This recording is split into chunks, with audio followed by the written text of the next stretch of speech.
எனக்கு முன்னால் சில பேர் சொன்னாங்க, நாங்கள் அமைச்சராக இருக்கிறவங்க, நாங்கள் எல்லாம் மிக மிக மிக பெரிதும் மதிக்கின்ற மாண்புமிகு இந்திய பிரதமர் அவர்கள் ஏதோ திமுக நான் இருக்கிறதாக தெரிவித்தது. எத்தனையோ பேர் சொன்னாங்க. இப்ப இவர் கடைசியா சொல்லியிருக்கிறார். இவர் முதல்ல சொன்னார், இந்தியா வரலாறுலேயே இது எத்தனையோ பேர் சொன்ன வார்த்தை. இது திராவிட இயக்கம் என்பது சாதாரணமான இயக்கம் அல்ல. திராவிட இயக்கத்தினுடைய நமக்கு கண்ணுக்கு தெரிந்த நமக்கு அடையாளமாக இருக்கிறவர் தந்தை பெரியார்.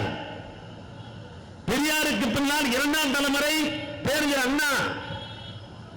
திராவிட இயக்கத்துடைய மூன்றாம் தலைமுறை தலைவர் நிஜமெல்லாம் இருக்கிற அன்பு தலைவர் கலைஞர். நான்காவது தலைமுறையாக இருப்பவர் இன்றைக்கு தமிழ்நாட்டை ஆண்டு கொண்டிருக்கிற திராவிட மாடல் ஆட்சியுடைய நாயகன் தளபதியார் அவர்கள். இந்த இயக்கத்தை 50 ஆண்டு காலத்திற்கு தூக்கி நிறுத்துவதற்கு தந்தை உதயநிதி ஸ்டாலின் இன்றைக்கு புறப்பட்டிருக்கிறார். எப்படி திமுக ஆயிடுச்சு?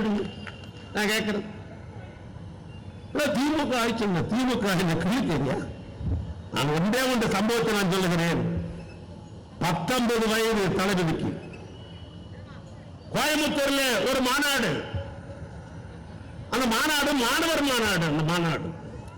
அந்த மாணவர் 1971ஆம் ஆண்டு அன்றைக்கு மாநாட்டினுடைய செயலாளராக இருந்த தஞ்சமண்ணை சேர்ந்த அந்த நெல் கணேசன் அவர்கள், அவர்தான் அந்த மாநாட்டினுடைய மாணவர்களுடைய செயலாளராக இருந்து மாநாட்டை தலைமை தாங்குகிறார். மாநாட்டில் பேசுகிறார், எழுதி பேசுகிறார். என்ன பேசுகிறார் என்று சொன்னால், மொழிக்கு ஒரு பிரச்சனை என்று சொன்னால், இளைஞர்களே, கல்லூரி இளைஞர்களே, அப்ப இளைஞர்கள் கிடையாது, கல்லூரி மாணவர்களே, இந்த மொழிக்கு ஒரு பிரச்சனை என்று சொன்னால் இளைஞராகி இருப்பது பட்டாளமாக புறப்பட வேண்டும். அதைத்தான் இந்த தாய்க்கார்கள் இன்றைக்கு விரும்புகிறது, தலைவர் கலைஞர் விரும்புகிறார். பேசியது எல்ஜி. அதுக்கு அடுத்து பின்னால் வர்றார் 19 வயது இந்த தலைமை மு.க. ஸ்டாலின் மாணவர்களின் சார்பாக 19 வயதிலே அவர் உயர்நிறுத்த வருகிறார். என்ன உயர்நிறுத்துகிறார் என்று சொன்னால், அண்ணன் எல்ஜி அவர்கள் இப்படி சொல்லிவிட்டு போயிருக்கிறார்கள், அந்த மாணவர் பட்டாளத்திலே நானும் இடைய தயாரா இருக்கிறேன், என் உயிரையும் துச்சமாக மொழிக்காக நான் போராடுவேன். அவர் சொன்ன வார்த்தை தான். நான் அதையும் ஒரு கணம் எண்ணி பார்க்கிறேன். இன்றைக்கு நம்முடைய உயிரை காப்பாற்றுவதற்காக 21/1/2024 ஜனவரி மாதம் 21ஆம் தேதி இந்த ஆண்டு 24வது ஆண்டு 7 லட்சம் பேர் சேலத்திலே கூடுகிறார்கள். அந்த மாநாட்டுக்கு பேர் இளைஞரணி மாநாடு. நாங்கெல்லாம் முதியவர்கள் எல்லாம் மாநாட்டினுடைய பார்வையாளராக நாங்கெல்லாம் போனோம். இளைஞர் மாநாடு 7 லட்சம் பேர் கூடுகிறார்கள். மூத்த தலைவர்கள் எல்லாம் பேசுகிறார்கள். ராஜீவ் போன்ற தம்பிகள் எல்லாம் தலைப்பிலே பேசினார்கள். உண்மை உட்கார்ந்து உடன் நாங்கள் எல்லாம் ரசித்துக் கொண்டிருந்தோம். பார்வையாளராக, பேச்சாளராக அல்ல, பார்வையாளராக. கடைசியாக தலைவருக்கு முன்னால் உயர்நிறுத்தும் அந்த தம்பி 5ஆம் தலைமை திராவிட இயக்கத்தோட 5ஆம் தலைமுறையாக இருக்கிற தம்பி இளவல் உதயநிதி ஸ்டாலினோட உரையை நான் உற்றுப்பாய்த்துக் கொண்டிருந்தேன்.